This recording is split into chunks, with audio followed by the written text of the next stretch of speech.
Hi everyone. Thank you for listening to Hearts Flow blog. This is Isha Whipple, also known as Lady Whip. I pray that this blog will be a blessing to your life and an encouragement to your day. God bless.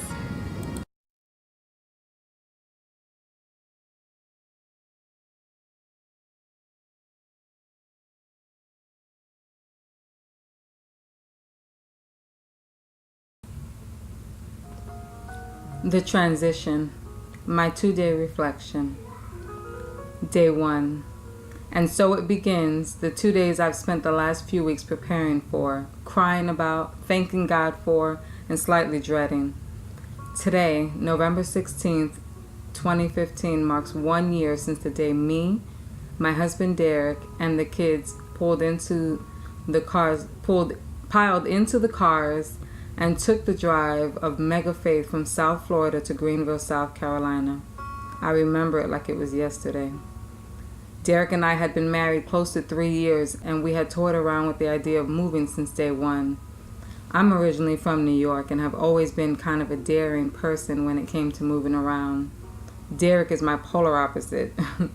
He was born and raised in sunny South Florida, and apart from a few family trips to South Carolina, had never lived out of his home state or even traveled too far out either. We had just gotten to a pivotal point in our marriage, family, and lives in general where we knew we needed a change. We talked about it more and more as time went by, but never really made any definite plans. Then a family friend passed away, and Derek was asked to sing at a funeral. The service was beautiful, and God showed up and showed out with Derek's ministry of song as usual. As we left the service, we were stopped by one of the family members who had traveled from out of state to come in for the funeral. She asked if we had driven in for the funeral, and we explained that Derek was asked to sing, but we were just friends of the family and were from the area. She then began to say that God had shown her that he was about to move us out of state and that we needed to prepare for what he was about to do.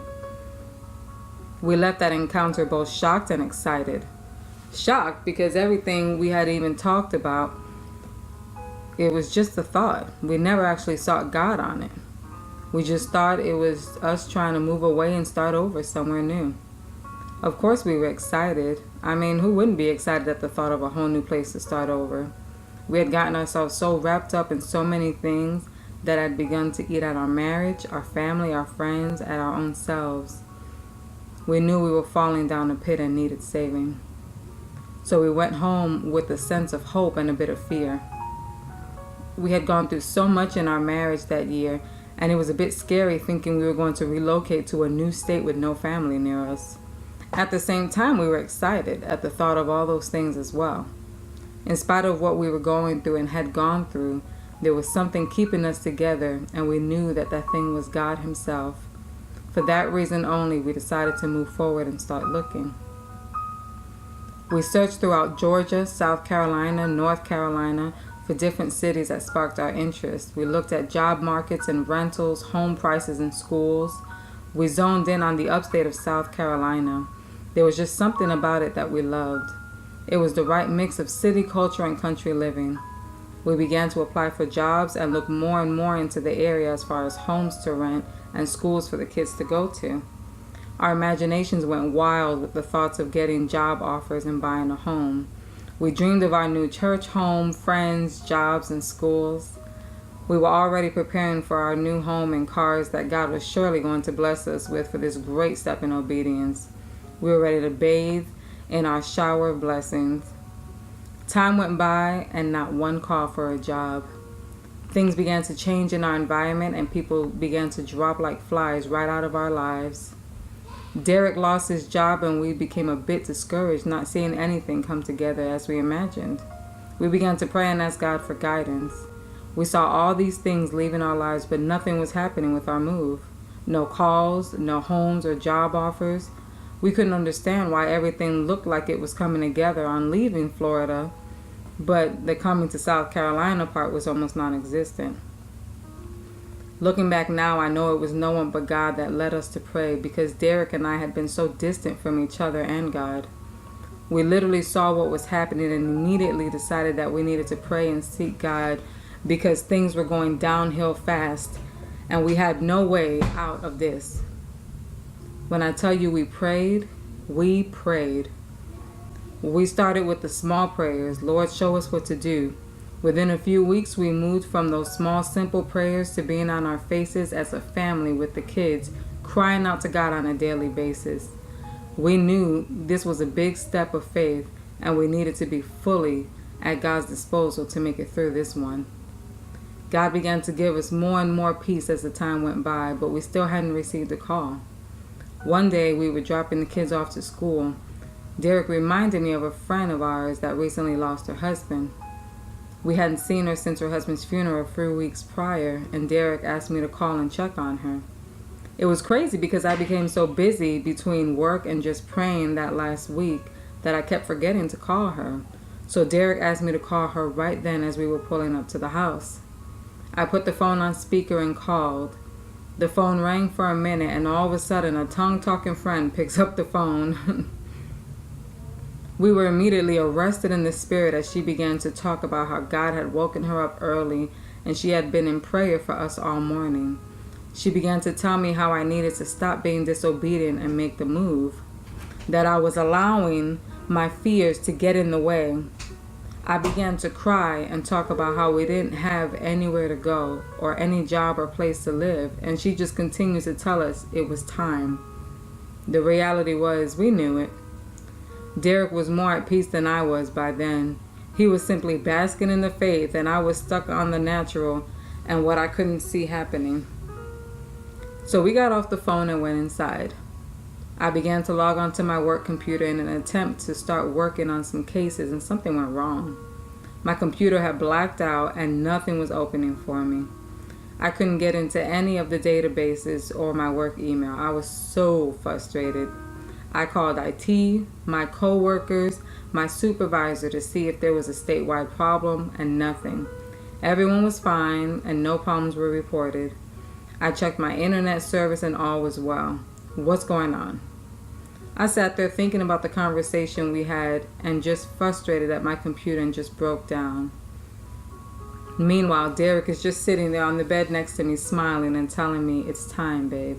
I'm right here with you. It's you and me, and it's God." Then it hit me. It was time.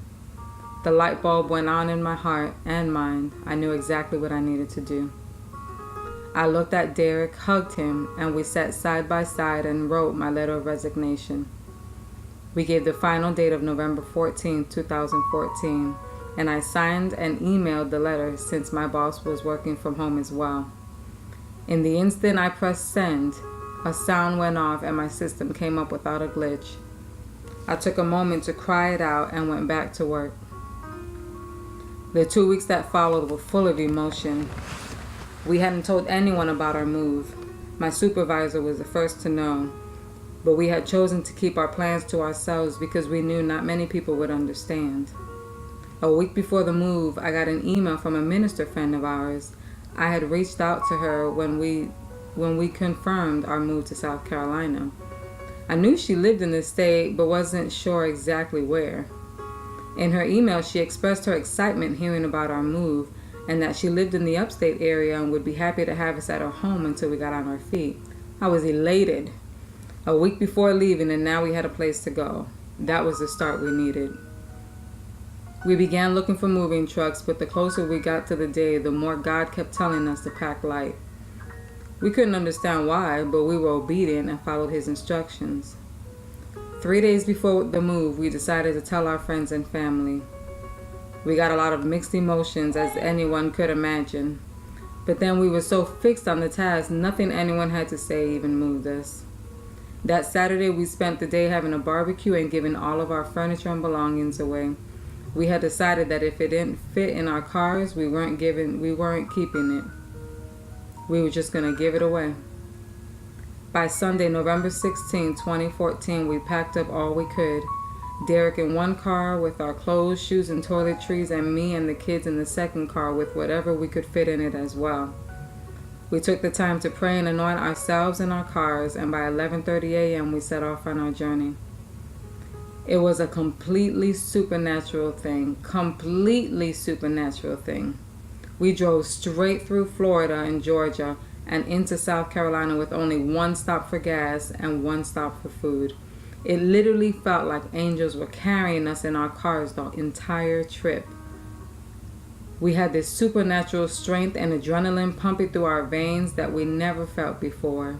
We prayed, laughed, and cried our way through and stayed focused on the future ahead of us. By 11:30 p.m., we arrived in Greenville, South Carolina. We turned into a gas station to call our friend as she asked us to do so we could meet and we can follow her to her home. There was no answer. I called and called, and not once did she answer the phone. After about an hour sitting in the car, I got a call from her husband. He began to ask who I was and why I was calling his wife's phone. You see, we knew her through ministry but had never met her husband. He was clearly upset and said that she was sick in bed and was not available to talk.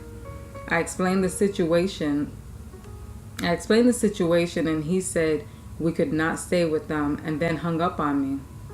I sat there in shock. What did just happen? What just happened? Derek then got into the car with the kids and I, and as I was telling him what was happening, the phone rang again. It was our friend's husband. He proceeded to apologize for his reaction and then said that we could not stay with them. He said his wife was sorry and then recommended we go to a shelter to get help. We got off the phone and began to look for a hotel to go to for the night. We had about $150 to our name and knew we needed to get some rest and get the kids out of the 30-degree weather and rain so we could figure out what to do next. We were devastated, to say the least. We found a hotel down the road and got a room for the night, which took a good chunk of our money. We got in the room and settled the kids to bed. Derek literally cried himself to sleep, and I stayed up talking to God. He led me to a friend on social media I hadn't seen in over 10 years. She and her husband had relocated to South Carolina years ago to start a church. God led me to send a message to her telling her our situation, so I sent the message and almost immediately fell asleep. That was 1 year ago today. What God did in 24 hours changed the entire course of our lives. Here's what I wrote on the post on Facebook from that day. The post says, "Not a word failed of any good thing which the Lord had spoken." Joshua 21:45. You abandon yourself for a story and a director that will make it all work.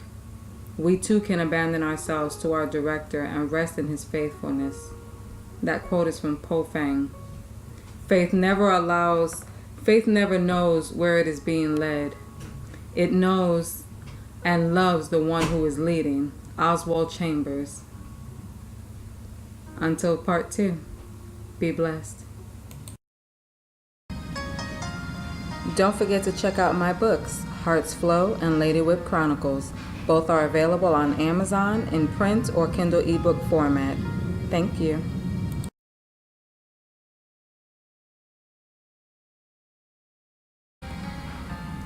Once again, thank you for listening. Don't forget to hit the subscribe button below so you can continue to be blessed by my blog.